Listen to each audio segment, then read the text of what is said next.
Hi, it's Colin Cowherd. I started The Volume to bring you some of the most authentic voices in sports. While you're here, make sure you hit subscribe. Thanks. There were two things in particular that stood out to me that I wanted to hit on. And the first was this epic quote from Ramona Shelburne explaining the point of view of Laker ownership. And what she said was, quote, "The Lakers organization from ownership on down decided, you guys got yourself into this. This is the bed you have made. LeBron, Anthony Davis, Russell Westbrook, Carmelo Anthony, Dwight Howard, all of the future Hall of Famers. This is your choice of roster and team. Go make it work. We are not going to mortgage our future in terms of draft picks, in terms of taking on luxury tax now, because this team isn't working yet. Go make it work," end quote. Which is one heck of a message. A very pointed, very aggressive message. This is the verbal version of starting a war, essentially, between these two sides. And you know what's funny is I sympathize with the plight or the point of view, the sentiment behind why ownership feels the way they feel and why the front office feels the way they do. LeBron and Anthony Davis did push for this Russell Westbrook trade. They are, in many ways, the architect of this roster to a certain extent. And there's a bunch that goes into that. I want to be consistent. I was very critical of Jeanie Buss last night for leaning on three guys that aren't very much hardworking NBA personnel evaluators to make roster decisions for the team. I was critical of that. And I want to do the same with LeBron and Anthony Davis. Like, guess what? Like, you guys aren't going home and watching 20 extra games a week on League Pass trying to get a feel for who's playing well and who's struggling around the league either. Those two guys have the same shortcoming, which is why it is a problem when players get overly involved in roster construction. That's why LeBron and Michael Jordan historically haven't had great personnel picks in their careers. So I get that. I get why Jeanie and Rob feel that way. However, first of all, you have no leg to stand on because you are also very much involved with why the team is where you're at. I laid out step by step in last night's show every single personnel mistake that the front office has made in the last 4 years, and it's pretty damning. It's one hell of a rap sheet. So you also have had these issues. Literally, you yourself, Jeanie Buss, were the driving force behind Alex Caruso being a Chicago Bull right now instead of an LA Laker.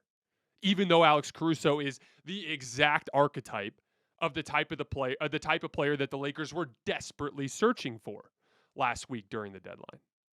So I get it. I get where you're coming from. But again, you're cutting off your nose to spite your face here. This is what happens when people are, when it becomes about pride, when it becomes about retaliation. There's actually no positive, there's no positive result from that. So you stood up to LeBron. You stood up to Clutch. And you told them, no, you're not going to make a trade. Okay, great. Now where are we? Now we're still in the situation where this roster is fundamentally broken. Now we're still in a situation where this team, as currently constructed, doesn't have enough talent to win the title. And LeBron is 37 years old. So how do you reconcile that with whatever message it is you're trying to send to Clutch, with whatever this proxy war is? And again, I understand the asset side of it. Obviously, assets need to be spent in a smart way. But really, how big of a difference is it going to make if you attach two distant firsts to Russell Westbrook this summer instead of one? It'll make some difference, right? It might open the door to a deal or two that you might not have access to. But is it really going to make that much of a difference? No. Talen's a good prospect. You guys know I'm higher on Talen than most. But is keeping Talen around some sort of franchise-altering piece of asset management? No. Which is exactly why, even though I'm high on Talen, I advocated for trading him. Because I understand the reality of the predicament, which is LeBron James is 37 and has a knee that's got issues, and Anthony Davis has had trouble staying on the court over the last couple of years. There is absolutely an urgency here. And that urgency has to be factored in when you're making these types of decisions. But then we get to the money. Because as we heard in this podcast, I can now point to multiple reports that have suggested that Jeanie Buss would not take on additional salary during the trade deadline. The way Ramona Shelburne described it on the Hoop Collective was, quote unquote, the Lakers were looking for low-hanging fruit. Any sort of ask for assets or for money, any of them taking on additional salary, was off the table.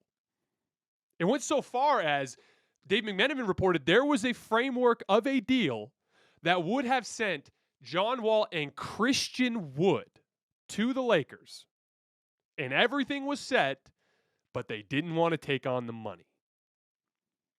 Imagine Christian Wood, again, this Laker team that has struggled with talent all year, that has struggled with quality NBA players all year, that has struggled with size and athleticism all year, could have had Christian Wood if the franchise was willing to take on some salary.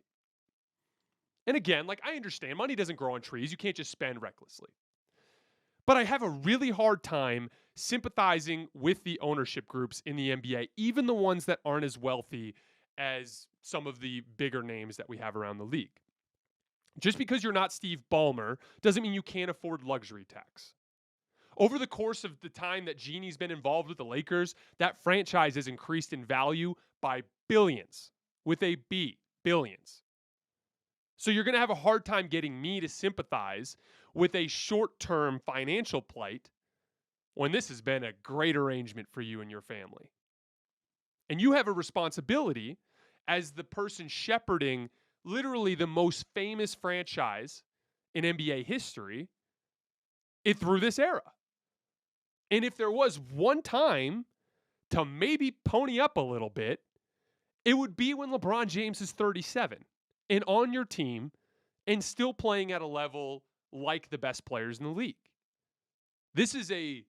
We can now directly point to Alex Caruso and Christian Wood as examples of talent that the Lakers could have had on the roster and they willingly passed on because of money. That's inexcusable. And so because of that, your message, Jeanie, that you sent to Clutch via Ramona Shelburne rings hollow. Because it's hypocritical, because of your own mistakes, and because you were cheap. Some of this is you just have to acknowledge what it's like doing business with LeBron James. And again, as I said, I don't think LeBron should be intimately involved with personnel. But you have to trust what he's doing here. The reason why LeBron wanted you to flip the deck at the deadline is because he's done that before. He literally did it in 2018 with the Cavs and took that team to the finals. In his head, he's like, we screwed up. He literally admitted it on Twitter. He tweeted out that he apologized for how the season had gone. He knows they screwed up. His way of owning it is saying, like, hey, we got to pull a 2018 Cavs here. We got to shuffle the deck, move in like talent that's just different, and make a run at this thing. And of all the times, not this summer when they approached you with the Russell Westbrook deal, of all the times to finally put your foot down against Clutch, it's now when LeBron and AD look this good and the team clearly isn't good enough. Now you want to put your foot down, but you didn't care when Russell Westbrook was brought to the table. So again, I just don't sympathize with them in any regard. You know, one of the things a phrase that I've kind of coined over the years, ever since 2020, is like, hey, since LeBron came in the league in 2003, no team or player, franchise, anything, has won as many titles as LeBron James. He literally has more than any of them. That's what the business of LeBron James looks like. It's chaotic. There can be some drama.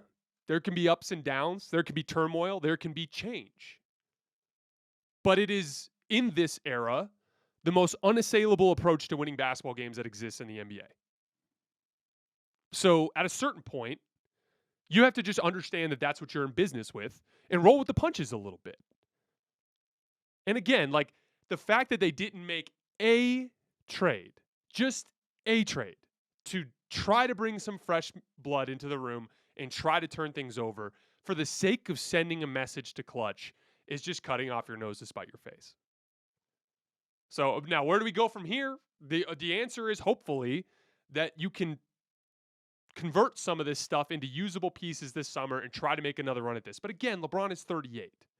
Understand the urgency of the situation. Hopefully this whole proxy war thing gets resolved in time for Jeanie to sign some buyout guys. I saw DeAndre Bembry got signed today. That's another option that just got removed from the table.